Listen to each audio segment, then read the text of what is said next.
நடிகரும் தளபதி விஜயின் நண்பருமான ஸ்ரீமான் அவர்கள் ஒரு விஷயத்த வந்து பகிர்ந்திருக்காரு. அதாவது இப்ப தொடர்ந்து வந்து விஜய் சம்மந்தமான விஷயங்கள்லாம் வந்து பகிர்ந்துகிட்டு தான் இருக்காரு. இப்போ ரீசென்ட்டா கூட வில்லு பட இன்சிடென்ட்ட வந்து ஷேர் பண்ணியிருந்தாரு. இப்போ இந்த விஜய் பற்றிய விமர்சனங்களுக்கு ஒரு பதிலடி வந்து குடுத்திருக்காரு. அதாவது நான் அவருக்கு நண்பர் மட்டும் தான், உறவினர்கள் இல்ல. உங்கள போல நானும் ஒரு சாதாரண நபர் தான். ஆனா விஜய் பத்தி நீங்க என்ன சொன்னாலும் வேலைக்கு ஆகாது. உங்க அரசியல் வேற, நட்பு வேற, வியாபாரம் வேற. அவரின் தனிப்பட்ட பிரச்சனைய பற்றி பேச நாம் யார்? அது அவர்களின் தனிப்பட்ட வாழ்க்கை. நீதிமன்றத்துல சட்டம் அதற்கு பதில் சொல்லும். அரசியல் வேற, தனிப்பட்ட வாழ்க்கை வேற. எல்லாத்துக்கும் மேல கடல் நீர் வற்றும் வரை அவருக்கு ஆதரவு இருக்கும். அப்படின்னு வந்து சொல்லியிருக்காரு.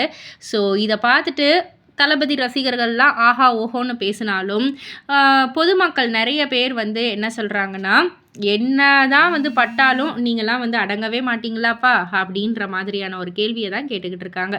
இத பத்தி நீங்க என்ன நினைக்கிறீங்க? உங்களுடைய கருத்து என்ன? அப்படின்றத கீழ உள்ள கமெண்ட் பாக்ஸ்ல குறிப்பிட்டு சொல்லுங்க. மறக்காம சேனல சப்ஸ்கிரைப் பண்ணி பக்கத்துல உள்ள பெல் ஐகான கிளிக் பண்ணிடுங்க.